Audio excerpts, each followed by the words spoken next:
전도서 12장 13절.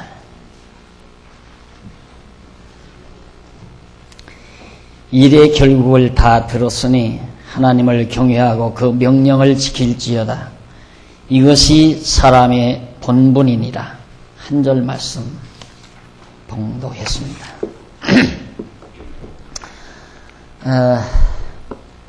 오늘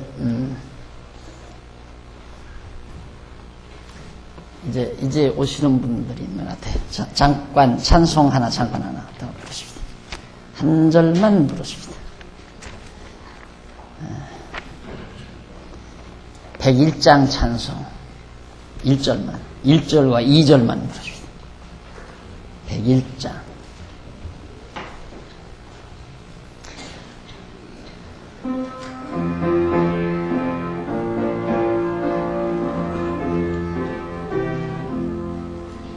천지에 있는 이름 중 귀하고 높은 이름 하시기 전에 지으신 그 주의 이름 예수. 주 앞에 내가 엎드려 그 이름 찬송하면 내 귀에 들린 말씀 중 귀하신 이름 예수.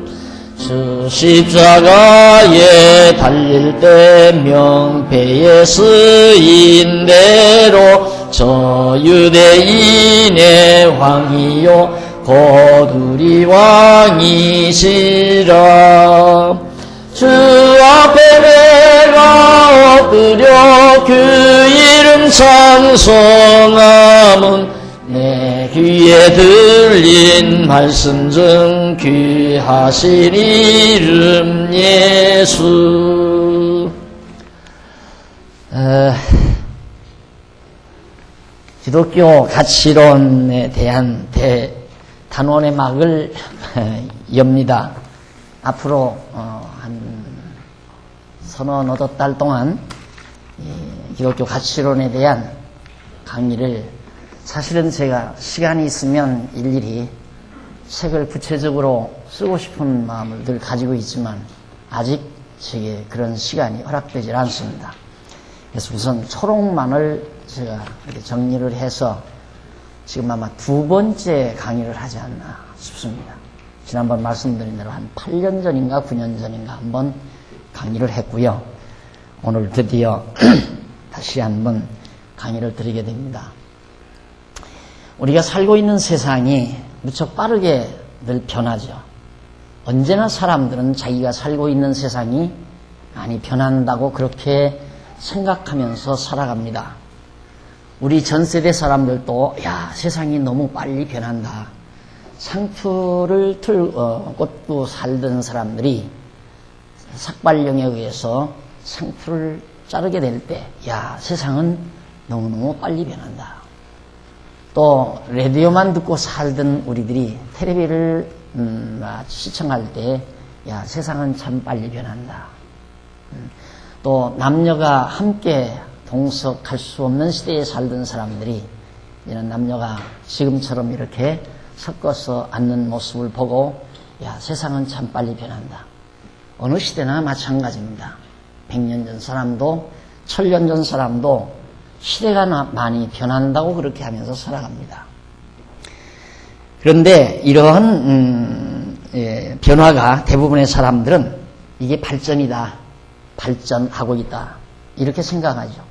이렇게 많이 변화되어지는 이것을 발전이라고 우리가 생각을 하는데, 그러나 발전보다는 그 반대일 경우도 있다는 사실을 우리가 잊어서는 안 됩니다. 왜 그러냐면 변화는 많은 혼란을 야기시킵니다. 지금 우리가 살고 있는 이 시대에도 정치적으로 경제적으로 엄청난 혼란기를 우리가 맞고 있습니다. 우리는 그저 편안하게 아직 포소리, 전쟁 소리, 포소리,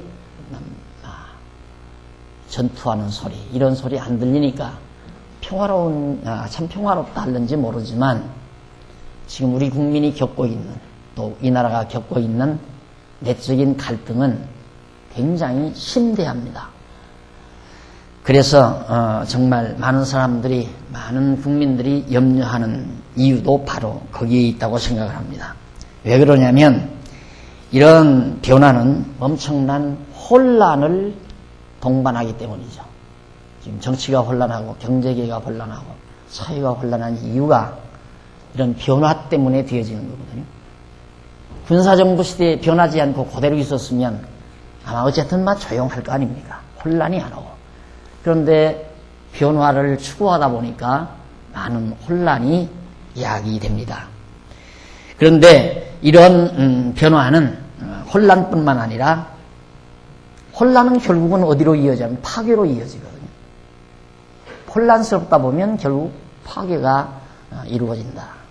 교통질서도 마찬가지 아닙니까? 교통질서도 그냥 신호등에 의해서 쭉 선 바꾸지 말고, 차선 바꾸지 말고 앞에서 가면 가고 뒤에 서면 서고 이렇게 따라가면 아주 질서정연하죠. 그런데 교통질서 무시하고 교통신호가 없다가 보면 훨씬 이제 변화가 생기죠. 그리고 그 변화는 혼란으로 나타나고 그 혼란은 많은 교통사고, 차량 접촉으로 이어지는 것은 너무도 당연한 것입니다. 그것은 왜 그런 결과가 오는가?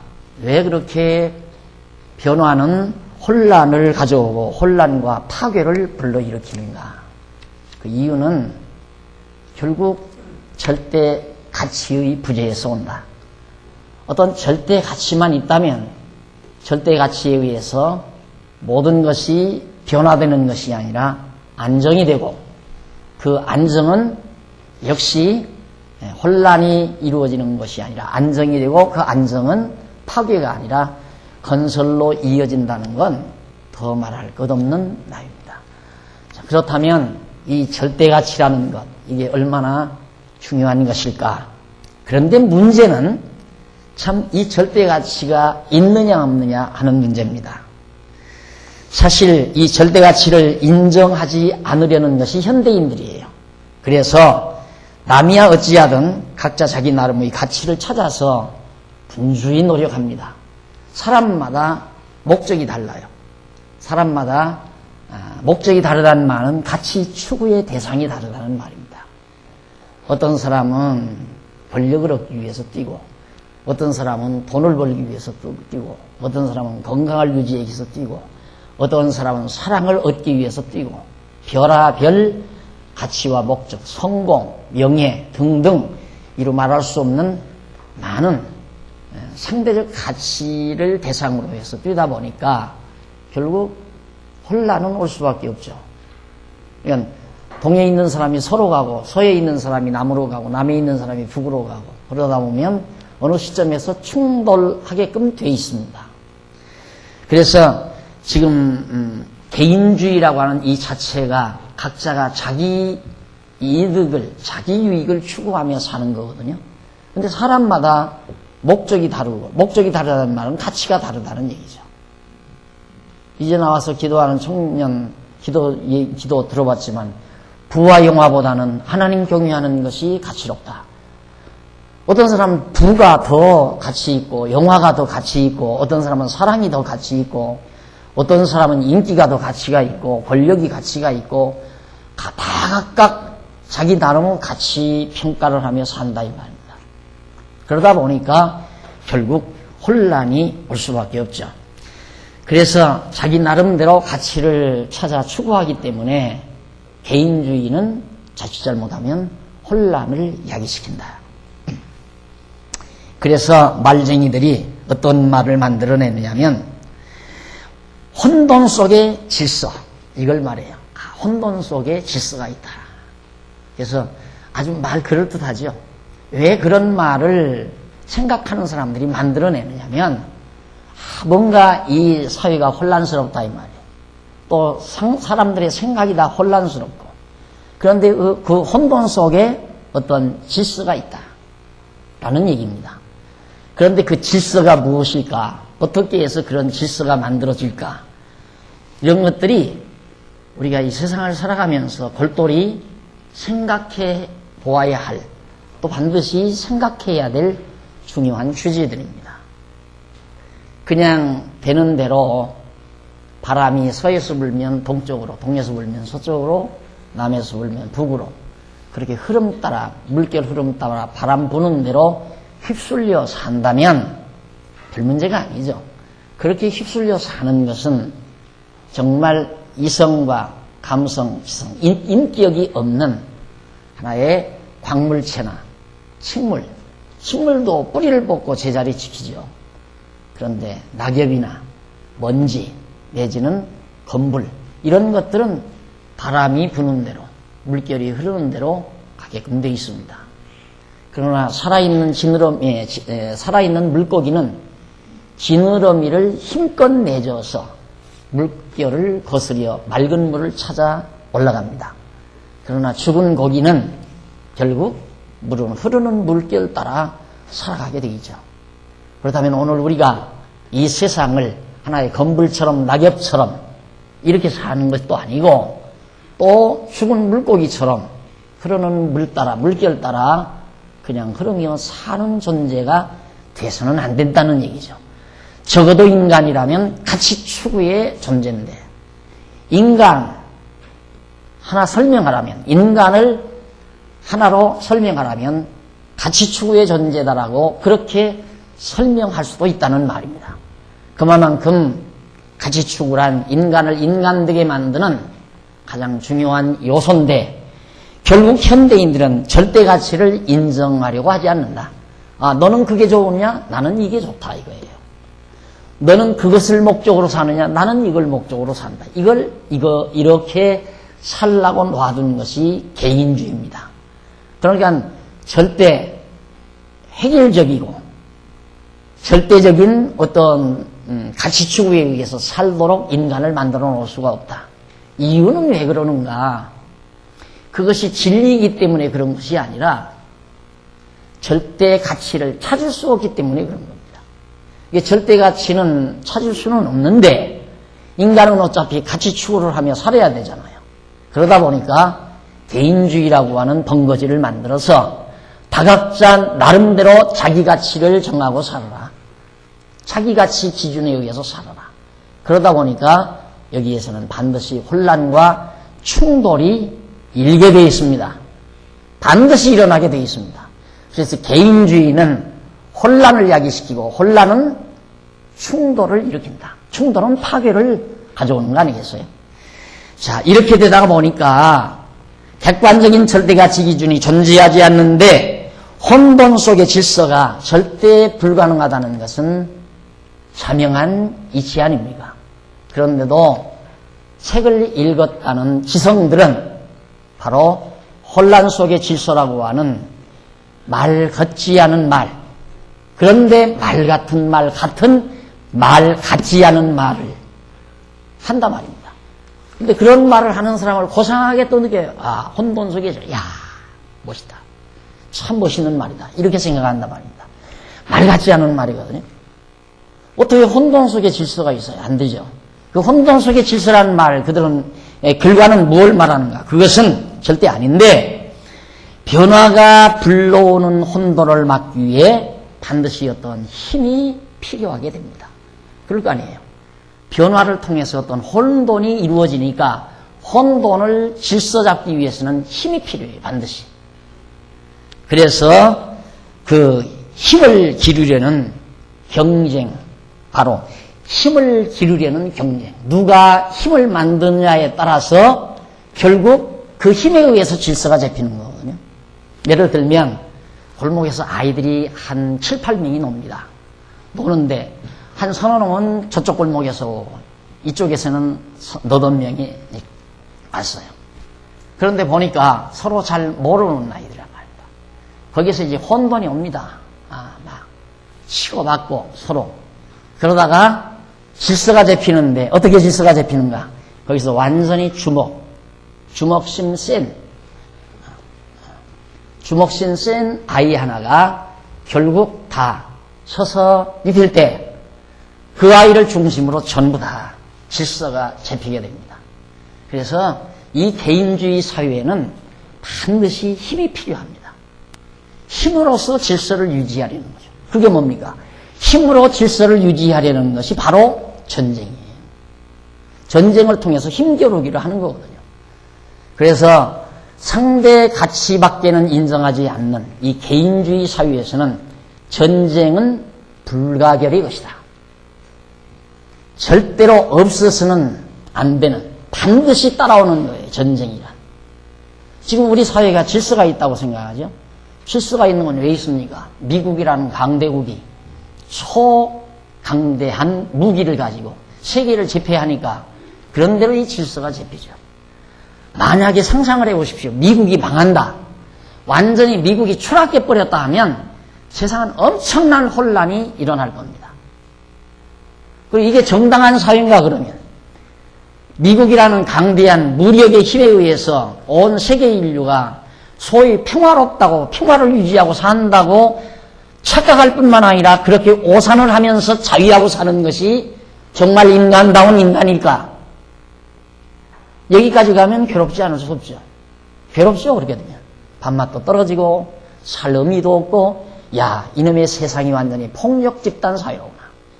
쉽게 말해서 솔직한 말로 말하면 세상은 폭력 집단에 의해서 질서가 유지되는 사회예요.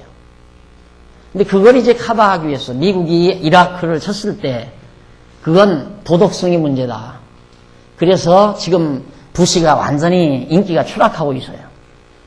그러면 그런 인기가 추락하고 인기 높은 사람이 미국 대통령이 되면 정말 세상이 괜찮을 것인가? 반대로 한번 생각해 보십시오. 그럼 전쟁을 싫어하는, 그래서 세상이 어떻든 간에 전쟁을 하지 않고 다 용납하는, 여기서 핵무기 만들고 저기서 핵무기 만들어도 그래 너 나라 문제니까 너들 만들어라 이렇게 해서 내버려 두어버리면, 또 살상무기를 자꾸 만들어가는데도 그걸 내버려 두어버리면 그게 정말 잘하는 미국 정치인가? 그것도 문제가 있잖아요. 그래서 그게 갈등인 거예요. 그러니까 인간사회, 절대 가치가 없는 사회에서는 다 상대 가치에 의해서 서로 이견이 있게 돼 있어요. 이 사람 말 들으면 이 사람이 옳게 돼 있고 저 사람 말 들으면 저 사람 말이 옳도록 돼 있어요. 그것 가지고 갈등을 빚게 되고 그것에 의해서 사회는 혼란을 야기하게 됩니다. 이 우리나라 지금 현재 우리가 살고 있는 현실도 마찬가지 아니에요? 야, 권위주의 다 과거에 군사독재 시대에 뭐 권위주의, 대통령 권위주의 어쩌고저쩌고 하더니만 이제는 대통령이 완전히 권위 다 실추해버리니까 대통령이 가볍다. 뭐 권위가 없어서 나라를 이끌어가지 못한다. 리더십이 없다. 별의별 얘기 다 하잖아요. 그럼 어느 말이 옳은 것 같아요? 군사독재 시대에 한 번 말하면 그냥 전국이 다 산을 해버리고 4대 뉴스, 5대 뉴스 신문들이 막 대서특필로 그냥 똑같은 글자로 팡팡 찍어내던 그런 시대, 질서가 잘 잡혀 있었다고 생각하잖아요. 조용하고 잘 잡힌 것처럼. 그런데 문민정부, 열린정부 시대에 와서 이제는 막 의견들이 막 분출해가지고 얼마나 혼란스럽습니까? 뭐가 옳은 겁니까 도대체? 우리는 이런 혼란 속에서 우리가 살고 있는 거예요. 그러니까 이런 걸 생각하면 괴로운 거고, 괴로우니까 생각을 포기해버리는 거고, 그러면 그런 거 생각을 안 하고 포기해버리면 사는 건 뭐냐? 잘 먹고 잘 살면 된다 이거예요. 배불리 먹고 그냥 나 하고 싶은 거 하며 살면 되는 거지. 그래서 그런 부분을 다 포기해버리는 겁니다.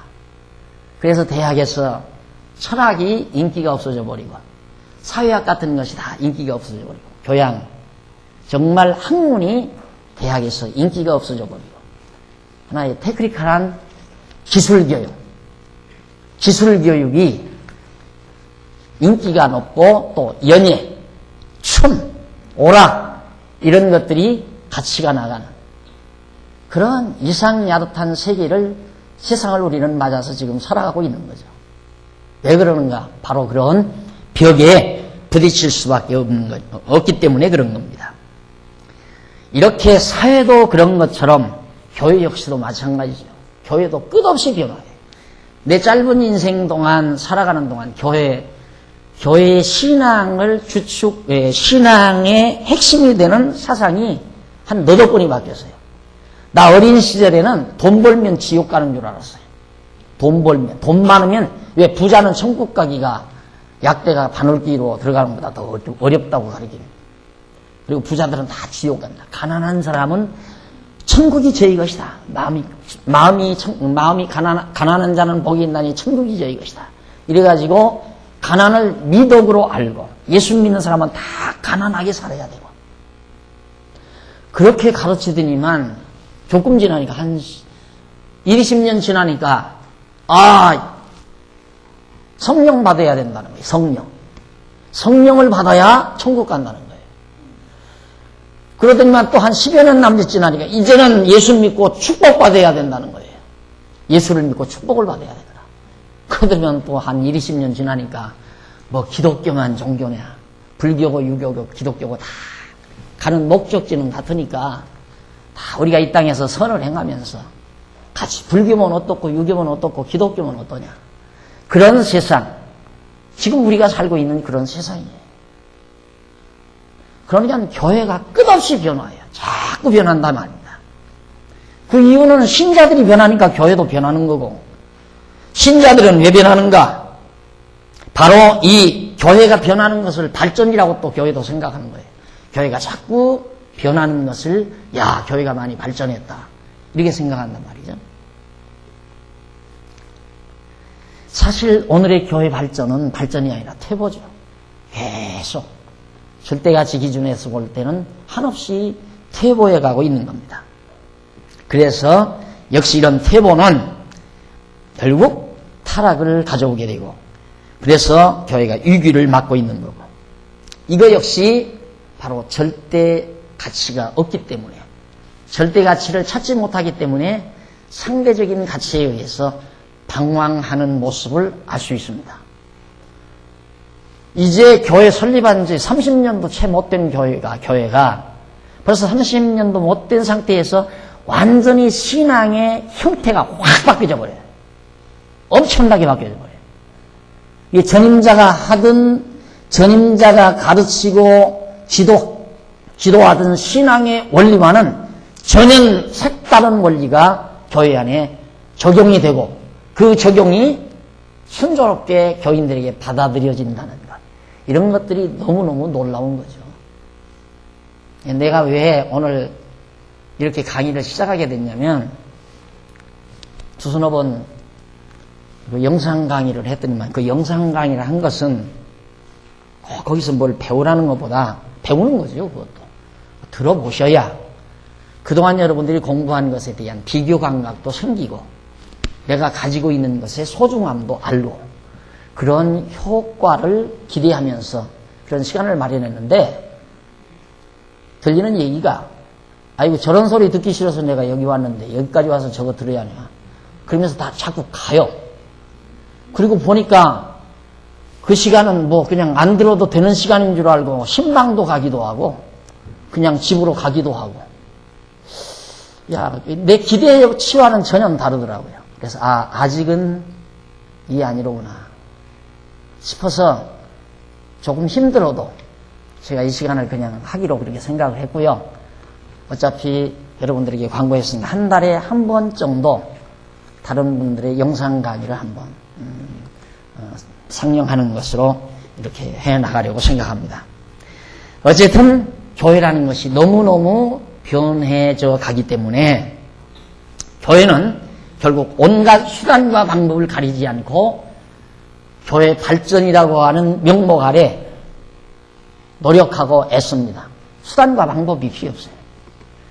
사람만 많이 모여서 돈만 많이 나오면 되는 거예요. 그게 교회라고 생각하는 거예요. 사람만 많이 모여서 돈만 많이 나오면.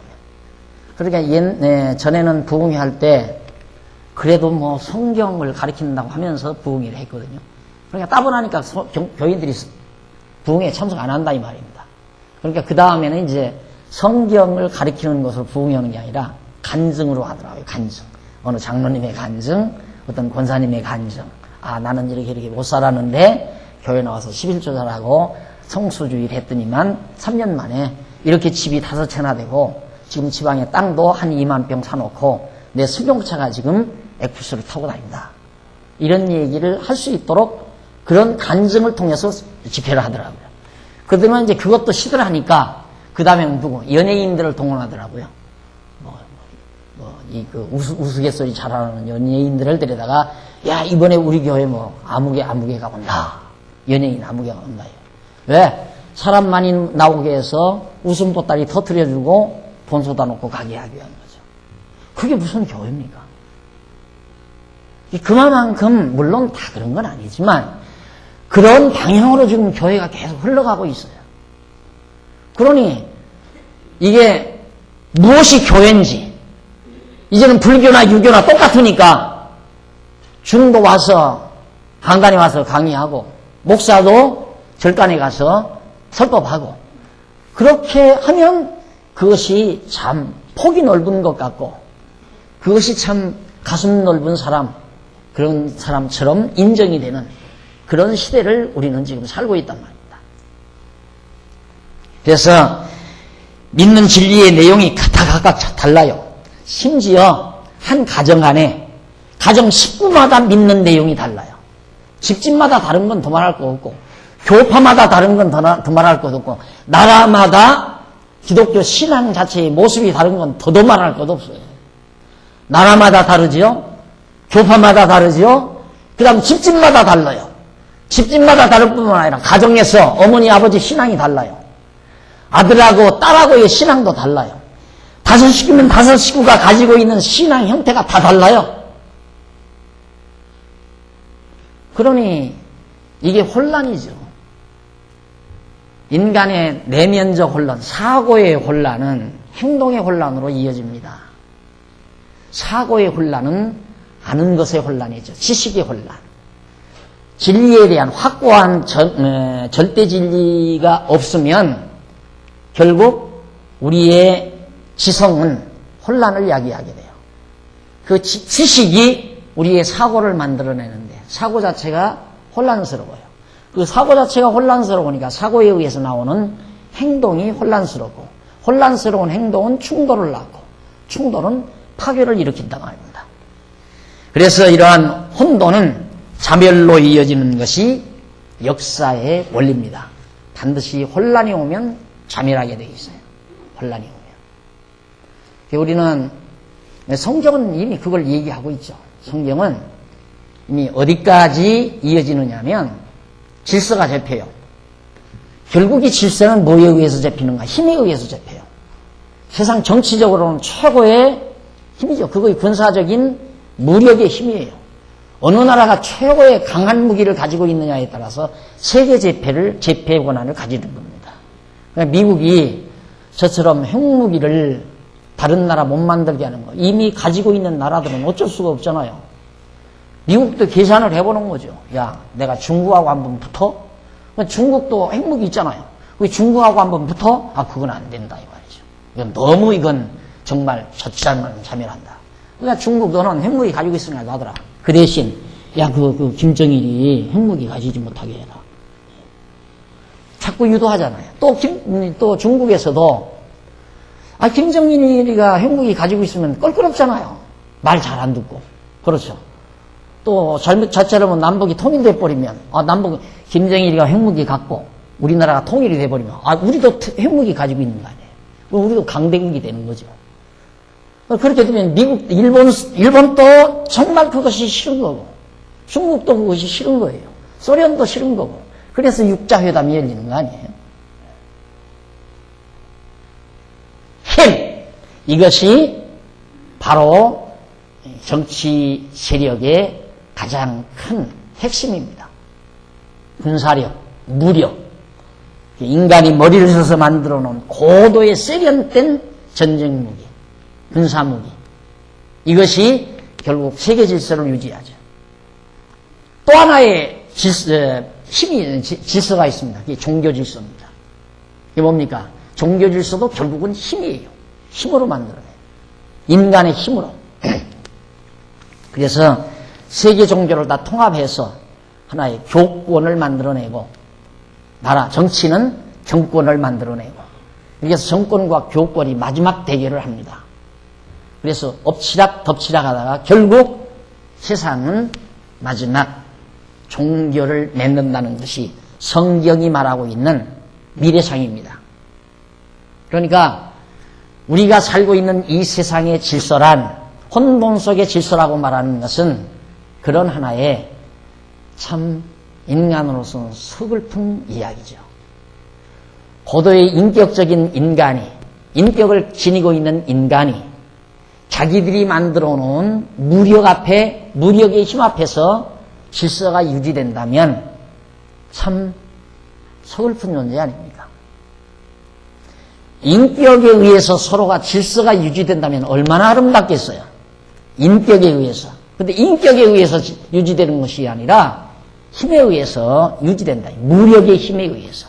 그래서 서글픈 거죠. 우리나라가 자존심 구기는 게 뭐예요? 왜 자존심을 우리가 구겨야 돼요? 미국에게 항상 자존심을 왜 꺾이고 살아야 돼요? 무기 없으니까 그러잖아요. 약하니까. 돈 없고 무기가 없으니까. 땅덩어리 작고. 그래서 우리는 늘 자존심 상하고 사는 거예요. 예, 힘 앞에 자존심 상한다는 것이 정말 피를 토하고 싶은 거 아니겠습니까? 그러나 세상이라 할 수 없는 거죠. 이걸 체념하고 산다는 것은 너무 괴로운 일 아닙니까? 야, 어쩔 수 없다. 나만 그렇게 사냐? 체념하고 살자. 다 잊어버리고 생각지 않고 그냥 되는 대로 나만 사는 게 아니라 다 그렇게 사는데 뭐 그냥 살자. 그리고 살면 돼요. 그러나 그렇게 살기는 사람으로서 너무 치사하잖아요. 그렇죠. 인간으로서는 너무 치사한 문제라 말입니다. 여기에 기독교 가치론에 대한 교환을 제가 펴내고 강의를 하는 동기가 있습니다. 그래서 기독교 가치론을 강의한다 이 말이에요. 이해 정리가 안 되고는 정말 밥 먹고 산다는 자체가 괴로운 거죠. 왜 사느냐고 질문하면 다 대답을 할 수가 없으니까. 이 꼴 이 모습으로 살아야 되느냐고. 이렇게 나라의 자존심이 산산조각나는 이 나라 백성으로 산다는 자체의 이 추한 모습으로 그냥 살아야 되는가. 나 어렸을 때 나는 왜 미국에 안 태어났나. 우리 아버지 어머니 원망 그거였어요. 기왕이면 우리 어머니 아버지가 미국에 살면서 날 미국에 나눴지. 왜? 미군들 던지는 그 건빵, 이거, 빵 쪼가리, 이 간수매통, 그거 던지는 거 주워 먹을 때, 어쩌다 난 미국 사람이 안 됐을까? 이 생각을 해본 거예요. 여러분, 우리가 정말 생각 안 하니까 그러지, 응? 우리가 뽑아놓은 대통령 가만히 들여다가 등 턱턱 두들기면서, 그 뭐 사랑하는 줄 알죠, 여러분? 까불지 말라, 이 말이에요. 까불지 말라. 그럼 노무현 대통령 까불지 말라 그런 게 아니라 다 우리들 답싹 보는 거란 말입니다. 피토하고 싶잖아요. 그냥 그것이 다라면, 이 세상에 그것이 다라고 한다면 그 보도를 보고 어떻게 밥을 먹어요? 피를 토해야지. 안 그래요? 그래서 기독교 가치론을 강의한단 말입니다. 이것이 없다면 진짜 어떻게 살겠습니까? 기독교 가치의 부재 때문에 변질에 의한 변화를 거듭하는 교회를 붙들고 싶어 또 이 가치론의 부재 때문에 혼란을 겪고 있는 사랑하는 이웃들을 전부 붙들고 싶어서 이 강의를 하게 된다 이 말입니다. 혼돈 속의 위기를 맞고 있는 교회를 부축하고 싶은 심정에서 이 작은 교환을 이 교환이 흔들리고 쓰러져가는 교회의 요긴한 버팀목이 되었으면 하는 그런 생각에서 이 강의를 진행하도록 하겠습니다. 이만하면 기독교 가치론이 얼마나 중요한 것인가를 여러분들이 충분히 납득이 되셨으리라고 생각합니다. 우선 6페이지 서론을 보시면 기독교 가치론을 논함에 있어서 먼저 서론에서 기독교 가치관의 중요성과 가치관 정립에 요하는 제 문제들, 교환 없는 분들을 위해서 첫째,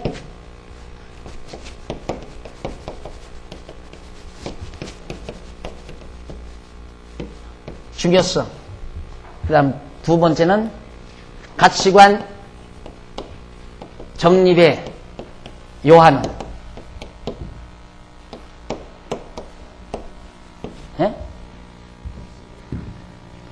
정립을 요하는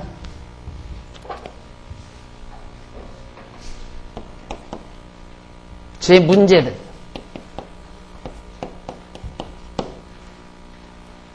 예, 가치관이 얼마나 중요한가 이걸 말씀드린 다음 이어서 가치관 정립을 요하는 그런 문제들이 있어요. 왜 가치관을 정립을 해야 하는가? 거기에 따르는 문제들이 있는데 그 문제들이 도대체 뭔가를 우선 서론에서 우리가 정립을 하고 넘어가도록 그렇게 하겠습니다. 우선 가치관의 중요성입니다. 기독교 가치관의 중요성인데 일단 그냥 가치관의 중요성. 인간이 현실 세계에서 생존하여 살아갈 때 이상과 윤리 및 의미가 있어야 인간다운 참된 삶을 살아갈 수 있습니다. 이상, 윤리, 이상과 윤리와 의미.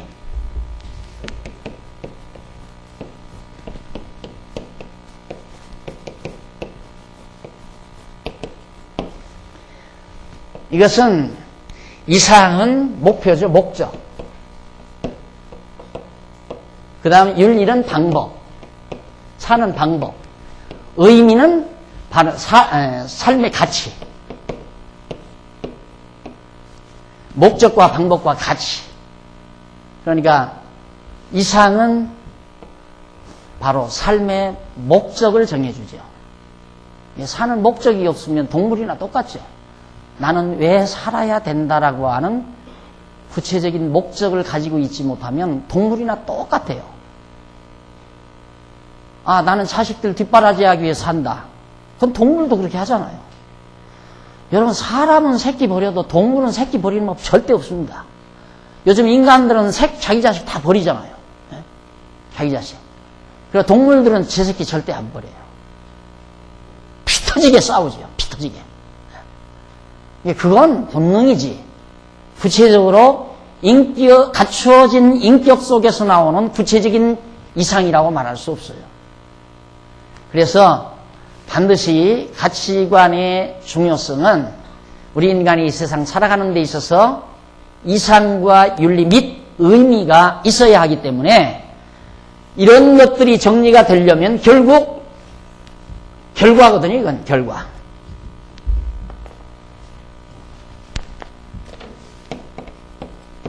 결과. 이 결과는 가치로 드러나죠. 가치.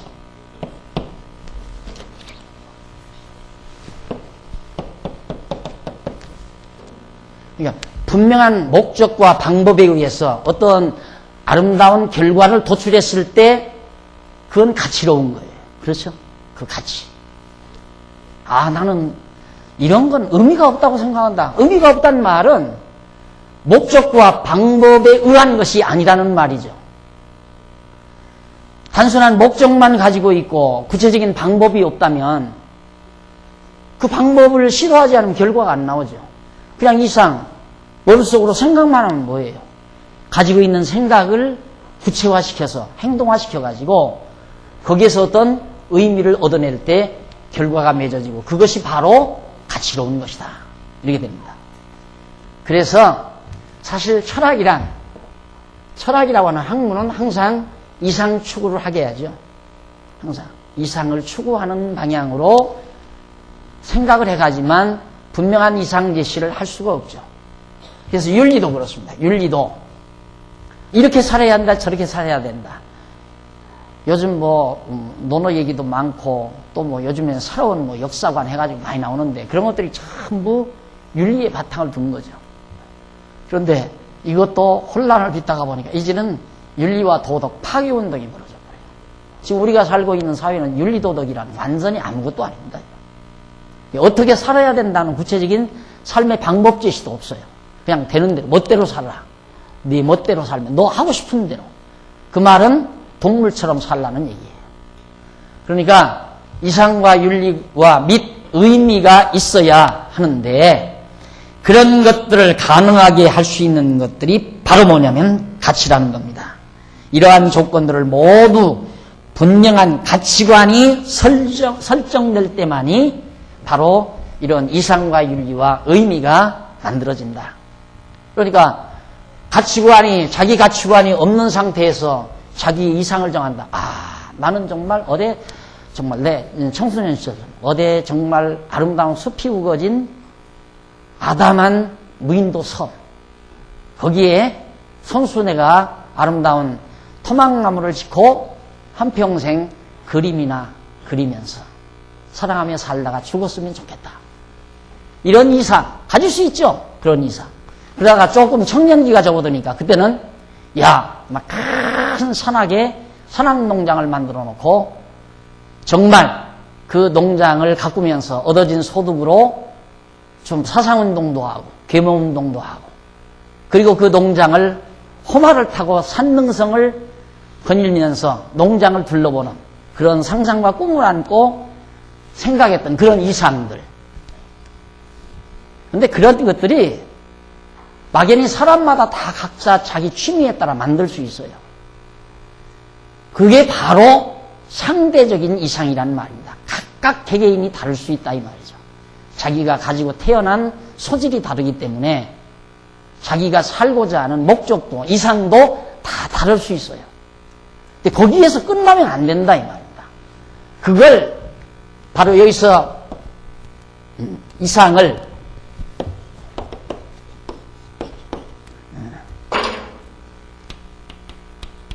절대적인 거, 상대적인 거. 상대적인 것은 내 이상은 정말 미술가가 되는 거다. 웅변가가 되는 거다. 나는 정치가가 되는 거다. 나는 법 쪽의 법관이 되는 것이다. 각각 다 정할 수 있어요. 목사가 되는 것이다. 선생이 되는 것이다. 다 정할 수 있어요. 이게 상대적인 이상이에요. 그러니까 그런 상대적인 이상만 있다면 충돌이 온다 이거죠. 여기에 반드시 절대적인 이상이 따라야 된다. 그러면 이것만이 진짜 목적이지, 이것만이 근본적 목적이에요. 이 상대적인 이상은 목적 추구의 방법이에요. 목적 추구의 방법. 그러니까 목적을 이루기 위한 하나의 수단이란 말입니다. 목적적 수단 내지는 방법. 내가 왜 국회의원이 되는가? 내가 왜 교사가 되는가? 내가 왜 법관이 되는가? 절대 가치를 위해서, 절대 목적을 위해서, 절대 이상 추구를 위해서 나는 의사도 될 수 있고, 법조인도 될 수 있고, 장사하는 사람도 될 수 있고, 사학가도 될 수 있고. 이건 다 상대적인 거예요. 각각 상대적인 이상을 지니고 있을 수 있어요. 그건 상대적인 이상은 절대 이상의 방법에 불과하다. 수단과 방법이다. 절대 이상을 추구해 가기 위한 하나의 수단이다. 그러니까 현대인은 수단을 목적화하고 사는 거죠. 방법을 목적화하고 산다. 그래서 거기 전도서 12장 13절 아까 읽어드린 말씀 있죠. 모든 일 중에 하나님 경외하는 것이 인생의 본분이다. 솔로몬이 말한 거예요. 솔로몬은 자기 일생에 있었던 모든 것, 모든 일, 모든 만사 다 열거를 해요. 자기가 살아오면서 했던 모든 일을 다 열거하고 또 뿐만 아니라 자기 살아온 그것만 하는 게 아니에요. 이 사울, 다윗 아니에요? 그리고는 솔로몬이란 말이야. 그는 나라가 갈라졌는데 솔로몬이 자기가 산 생애, 그리고 자기 이전에 아버지 세대에 더 나아가서 사울왕 세대까지 추적을 해요. 그러니까 자기가 살던 근대사지요.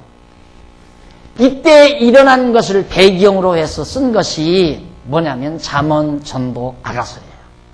잠언전도 아가서. 그런데 지금 제가 소개해드린 건 전도서 12장 13절 내용을 소개해드린 거죠. 여기에서 바로 솔로몬은 뭐라고 그러냐면 이동안에 있었던 모든 일, 이동안에 있었던 모든 일이란 다예요. 다. 사울이 다윗을 선시하고 다윗을 죽이려 했던 일, 권좌를 위해서, 인기를 위해서, 또 다윗이 어려운 입장에서 왕위에 오른 일, 그리고 솔로몬이 자기 자신이 왕위에 오른 일, 왕위에 올라서 자기가 해봤던 모든 일, 자기가 눈으로 보고 마음으로 생각한 일 하나도 빠짐없이 다 해볼 수 있었어요. 인간이 생각하는 일은, 자기 마음에 하고자 하는 일은 안 해본 것 없이 다 해봤다 이 말입니다. 솔로몬이. 그걸 다 해보고 나서 그걸 다 설명을 해요. 자기가 해본 일을. 그게 바로 주로 전도서 내용입니다. 해석을 한다 이 말이죠. 이 역사 해석이죠. 그러니까 요즘 우리 머리 깎은 양반 나와서 역사 가르치잖아요. 초등학교 선생님처럼, 중학교 선생님처럼 가르치죠. 중학교나 고등학교 역사 선생님처럼 가르쳐요. 그러니까 얼마나 현대 사람들이 민도가 낮으면 그거 듣고도 야 거기 뭐 씹을 것이 있는 줄 알아요. 그거 깨물어 먹을 것이 있는 줄로. 근데 그런 정도는 생각이 트인 중학교 학생쯤 되면 그런 역사를 보면 벌써 사고가 트여요. 그런 정도의 생각은. 근데 워낙 현대인들이 책을 읽지 않고 사고하지 않냐니까 그런 강의에도 뭐가 별거나 되는 줄 알고 그걸 심취해서 듣는 사람들이 많단 말입니다. 솔로몬의 역사 해석, 자기가 직접 근대사 또 자기가 경험한 역사 이런 것들을 구체적으로 해석해서 설명한 것이 전도서란 말입니다. 원리적으로 설명한 거예요. 그래서 거기에서 결론이 뭐냐면 다 듣고 보니까 그 모든 일의 결국을 다 듣고 보니 하나님 경외하는 것이 최고더라 이 말이에요. 그것이 최고의 절대 가치더라. 상대가죠. 자기가 이스라엘이 왕이 된 것, 그리고 부와 영화를 누린 것, 그리고 온갖 쾌락을 다 즐겨본 것, 그거 다 간접 목적이죠. 이게 이제 상대적인 목적이죠. 나는 부다, 나는 쾌락이다, 나는 권력이다, 내 이상은 내 한번 권력을 가지고 시컷 한번 패기 있게 살아봐야 되겠다. 그런 이상 가질 수 있잖아요. 나는 돈을 많이 벌어서 마음껏 부귀영화 누려보고 싶다. 그런 이상 가지고 있을 수 있잖아요. 이야, 나는 그냥 시컷 한번 쾌락을 즐겨봤으면 좋겠다. 이런 이상 가지고 있을 수 있죠. 좋아요. 상대적인 이상이에요, 이거 다. 근데 문제는 상대적인 이상에서 멎어져 버리면 절대 이상을 상실하는 거고, 절대 이상이 없는 것은 이 자체가 허무하고 헛된 것이다.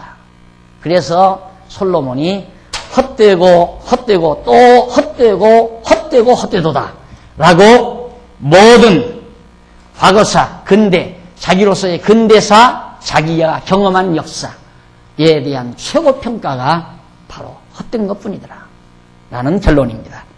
헛되다는 건 무가치하다는 말이거든요. 그럼 뭐가 가치가 있을 건가? 여기에 대한 강의를 계속해서 다음 시간 말씀드리도록 하고 오늘 강의 여기서 마무리합니다. 기도하십시다. 사랑하시는 하나님 아버지, 은혜를 감사합니다. 우리 사람으로 이 세상 태어나게 하소서. 사람같이 또 사람처럼 사는 게 아니라 사람으로 살 수 있게 하시는 것을 진심으로 감사합니다. 하나님 아버지, 우리에게 이 아름다운 절대 가치를 발견하게 하시고 이 절대 가치에 의해서 우리가 마음과 뜻을 모았습니다. 그리고 여기 주님의 몸된 교회를 아담하게 이루었습니다. 하나님 아버지여, 우리의 삶 속에 아름다운 정돈이 있게 하시고 분명한 목표가 설정되게 하시고 이상과 우리의 행동 방법 그리고 구체적인 우리의 삶의 의미를 부여해서 패기찬 삶을 살아갈 수 있는 저희들이 될 수 있도록 역사하시옵시기를 비오며 예수님의 이름으로 기도드립니다. 아멘.